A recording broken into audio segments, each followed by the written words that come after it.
Alright guys, so today's video is going to be a little different than normal. I'm basically just going to be talking about how I got into farming because, you know, I'm 15 years old and most 15-year-olds that I know don't just go out and buy a bunch of farm animals and start farming. So I thought it'd be an interesting video to tell how I got into that. So, to start out with, in Kansas, we used to live in Kansas, and I always wanted to be a farmer because there was just tons of farming out there. So I was about 11 or 12, and I just started working for farmers. And so it was a really good opportunity because I would, get paid for working for the farmer, but I would also get to learn all the ins and outs of farming. So I've been working for farmers for about 2 to 3 years, and so we moved to Kentucky. And when we moved to Kentucky, I was looking for a way to make money because I wanted to have a farm, and most people don't just jump right into farming. You need to have another job to make more money because farming didn't really make a whole lot. So I was looking for a job, and I decided I'd run equipment before, and so I was thinking I would maybe buy some equipment and start up like that, start working on doing dirt work or something. Well, then I realized that I couldn't afford a piece of equipment, so I just started out. Some guy was like, hey, you should just get some pigs. I was like, okay. So I was looking for breeds of pigs to get, and there's like 1,002 different breeds of pigs. And my grandma, she was like, well, there's this breed of pig. They're called Coonies, and they're a pasture pig, and their meat's really high quality and expensive, and the lady I know can't keep them in stock. Okay, I'll look into that. So I looked into them, and about 2 weeks later I bought 3 pigs, and those are my first ever pigs.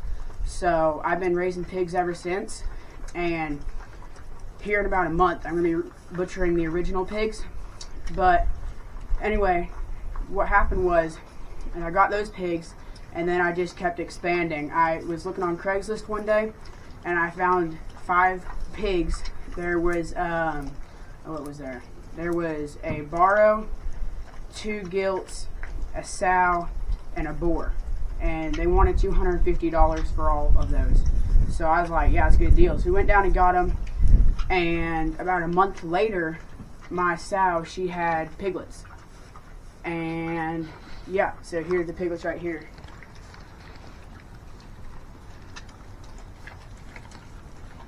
So that was definitely a blessing because I was not expecting to have this many pigs. I have 13 pigs now. About a month ago, I butchered my first pig, which was really exciting because, eating something and selling something that you grew, it's really a good feeling. And so now I have about, like I said, 13 pigs. I have a rental property down the road that I'm renting from a lady, and which I have cows on, and I would have never been doing that. I guess some advice I have for you is you never know until you ask. So I was looking on Craigslist one day, and I found some cows, and I went and told Mom, I was like, hey, I found these cows, I really want them. And she was like, we have 5 acres. We can't, have cows on 5 acres. I was like, okay. I was like, you know what? I'll go find a rental property.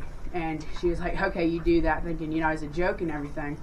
Well, I went down the road, and there's this field, and it had a barn on it and fencing. So I just walked up to the person's house, and I asked the lady, I was like, hey, you own that field? She was like, yeah. And I was like, okay. I was like, would you be interested in renting it out? She was like, sure. I was like, okay, when's the soonest I can put cows on there? She was like, I'd say about a week or 2 you can put cows on there. I was like, okay. So I went out, and about 2 weeks later, I bought some mini cows. I didn't know they were mini. They were belted Galloways, and when I got there, we traveled about 2 hours to Tennessee, and when we got there, the lady's like, oh, and by the way, these cows are mini. And I was like, okay, well, this is pretty bad because that's not what I want. When you're doing beef production, you want the biggest you can get. So minis were not what I wanted. But I ended up getting them because I was like, we traveled 3 hours or something to come get them, so I might as well get them. And I got them. We got them back to the place. It was a crazy day. They're bull calves, so I was trying to herd them up to the water, at the barn. They went blowing through a fence, ran all across the neighbors' pastures. It was just bad. We finally got them back in. I had to rope one of them, and we brought the trailer out and picked it up, and so that was crazy. But after a while, I was like, these are minis, they're good for nothing for me, so I'm going to start training them. So I started training them with feed. Finally, I got them a little tamer to where they'd come up to the barn for feed every day, but they were still not, you couldn't really pet them. But I listed them, and about, what was it, a week or two ago, I sold both of them. So that was definitely great because I got my money back too. But also another good deal I had was I was looking for beef cows again because I want to do beef, and I found this lady, and she was getting out of farming, and she has over 250 Wagyu cows. And I was like, me and my dad always joked about getting Wagyus because they're the most expensive breed of cow. And I called her about the price, and she was selling them for the price that most people want for Angus. So I was like, yeah, let's get them. She was like, but you have to get them in a week because I got a guy, and we're gonna ship the whole herd out to Kansas. He's buying the whole herd, whatever you don't get. And I was like, okay. So I went and got them. I bought 2 heifers, and my dad, he bought a little bull calf to raise up. So yeah, that's basically all the animals I have. And yeah, so what are you gonna do in the future, do you think? Yeah, so the future of my farm, I'm definitely hoping to, I was thinking, so I love cows, I want to do cows and have a big cattle herd. So I was thinking about just doing the pigs, because the pigs were originally just to make money. Well, if anybody who's just bought pets know, and animals know, I mean, it's hard to get rid of them. I love the pigs. They make me money. They're not hard to take care of and stuff. So I'm definitely wanting to expand the pig side of things. And I say for cows, I definitely want to get more. Right now, I'm going to breed my Wagyu cows, and next spring or something, hopefully have some calves to raise up and just expand my herd. And eventually, I don't know, I might get sheep or something. Just keep with the livestock, and yeah. Okay, another question. What do you do with the pigs, like, in the summer to keep them, like, getting more than just feed? Yeah, so during the spring and summer and early fall, I have them out on pasture. I put them out in the woods or on field to get grass, and they fatten up nicely. And I usually, when weather starts getting bad, December and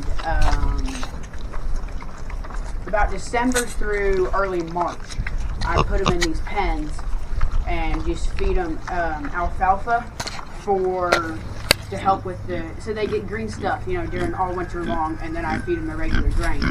But yeah, during the summer and stuff, I got them out on green pasture, and they love it, and yeah, so.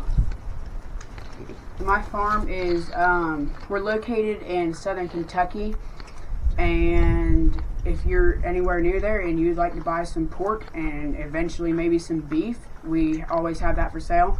So, yeah, like I said, I got a butcher date here for May 11th, and I'm going to be butchering 2 barrows. But, yeah, so we'll keep on with the pork stuff and try to expand in the beef side.